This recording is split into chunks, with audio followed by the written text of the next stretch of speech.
5 Things That Can Go Wrong with a New Venture by Krishna's Mercy. Sahajam karma kaunteya, sa dosham api na tyajet, sarvarambhahi doshen, dhumenagnir ivavrita. Quote, every endeavour is covered by some sort of fault, just as fire is covered by smoke. Therefore, one should not give up the work which is born of his nature, O son of Kunti, even if such work is full of fault. Lord Krishna, Bhagavad-gita, 1848. 1. I could fail. Why am I sitting around, you ask? Because I'm afraid to start. What if I fail? What if I start this venture and no one is interested? I will be left with all of this ability, with this potential just waiting to be unleashed, but no one is there on the other side. That is too much of a risk to take. I am not as tough as you. 2. I could have too much on my plate.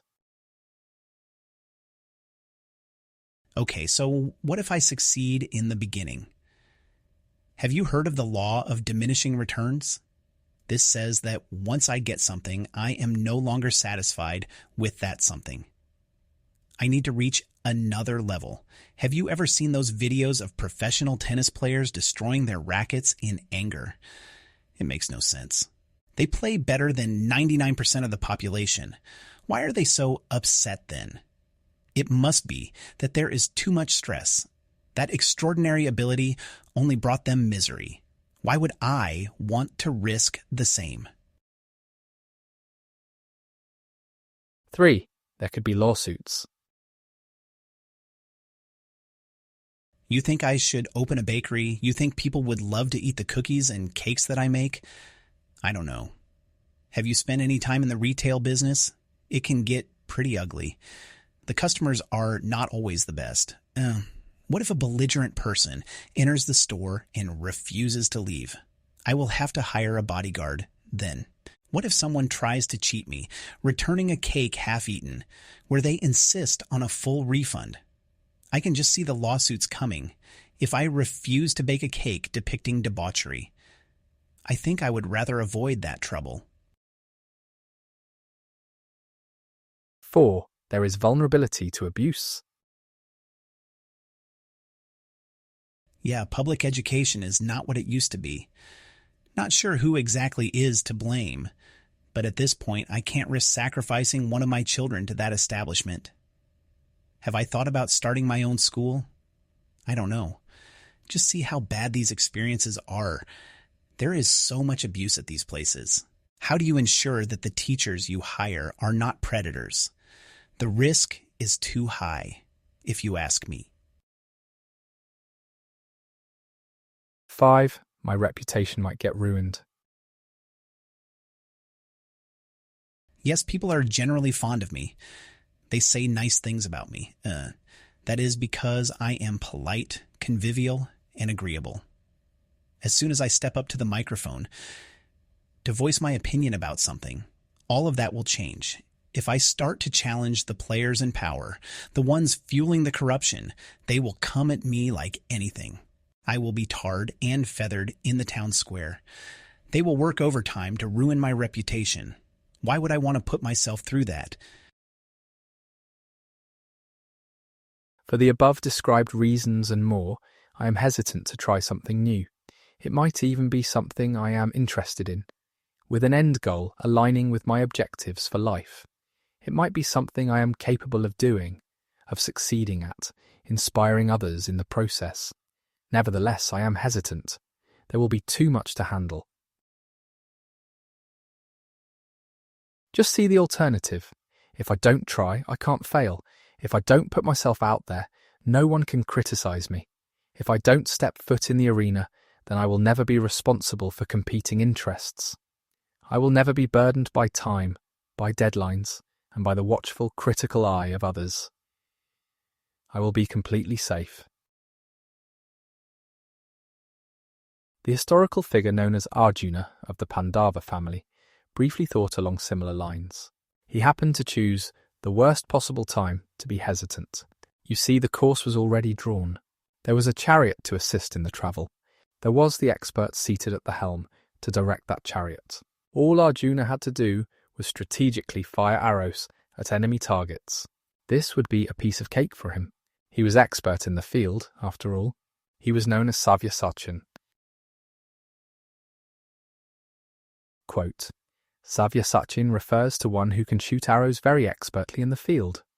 Thus Arjuna is addressed as an expert warrior capable of delivering arrows to kill his enemies. Srila Prabhupada, Bhagavad-gita, 1133 purport.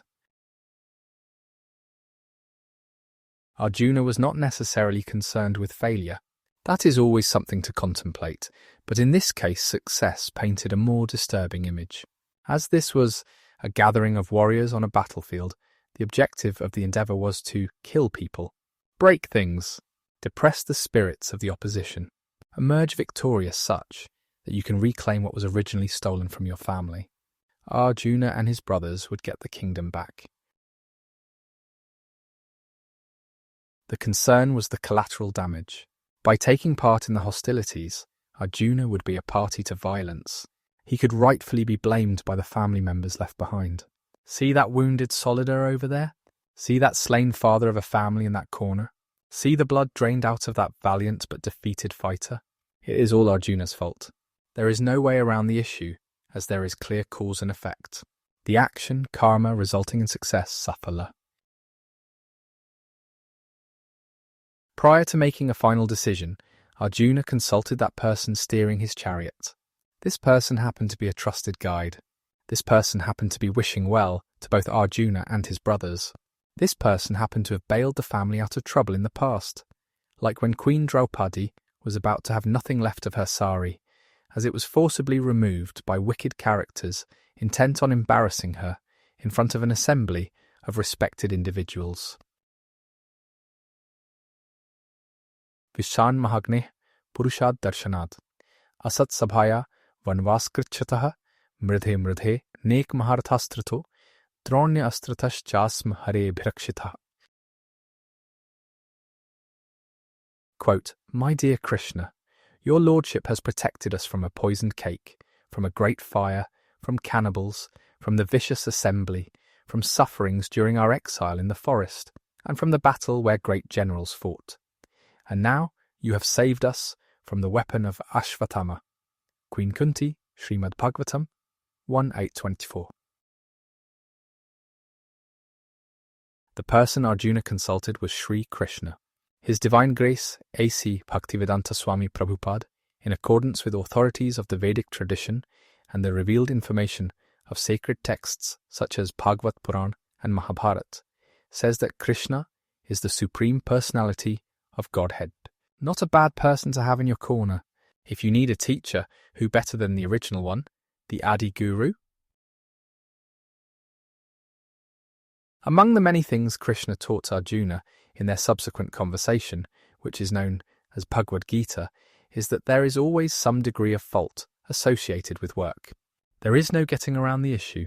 This makes sense if we study action in an isolated circumstance. If someone is doing something, they are automatically not doing something else.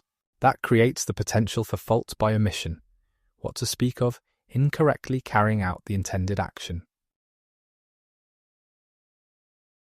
Arjuna should follow the work that's aligned with his nature. Arjuna was a kshatriya, which is something like a police officer or uniformed chariot fighter. The good guys have to deal with the bad guys. The authority targets and then attempts to apprehend the perpetrators. The process does not always go smoothly. The bad guys might resort to indecent tactics. They might put up human beings as shields. They might choose to hide in hospitals and churches. In the case of the Rakshasas attacking Vishvamitra in the forest, the bad guys would attack at just the worst time, in the dead of night, with forms not easily identifiable. Kamam tapa prabhaven shakta hantum nishacharan chirarjitam tu nechhamastapa khandaitum vayam bahuviknam tapo nityam dushcharam chaiv raghav ten shapam namunchamo bhakshamanascha rakshasaiha. Quote, By the powers gained through our performance of religious austerities, we are certainly capable of killing these Rakshasa demons. But at the same time, we don't want to waste our ascetic merits, which took such a long time to achieve, on these demons. O Raghava Rama, these demons are always putting obstacles in the way, making it impossible for us to concentrate on our performance of austerity and penance. Therefore, even though we are being eaten away by the Rakshasas, we do not curse them. Sages of Dandaka forest speaking to Lord Rama, Valmiki Ramayana, Aranyakand 10:13-14. Arjuna should proceed, keeping the support of Krishna in mind. The outcome is never guaranteed, but there is assurance with coverage against loss. It is like the greatest insurance policy, underwritten by someone who has the most resources to apply. He recommends that Arjuna surrender all other systems of right and wrong, working only for Krishna's interests. We can apply the same to our concerns at present. We might be lost in life. We are unsure how to proceed. At the very least, we can attempt to connect with Krishna. We can say his names like in the Mahamantra, Hare Krishna, Krishna Krishna, Hare Hare, Hare Ram, Ram Ram, Hare Hare. We might fall flat on our face. We might suffer one embarrassment after another, sometimes in front of others. We might not make a dent, but Krishna will never forget. He sees and hears everything, and the smoke might eventually move on, such that the fire of devotion carries forward. That devotion is our very nature to begin with. In closing, smoke produced from mistake, with errors in judgment to make. Embarrassed and depressed at heart, why this endeavour did I start? But Krishna assurance giving, that all blemishes forgiving, when work according to nature aligned, through him destination to find.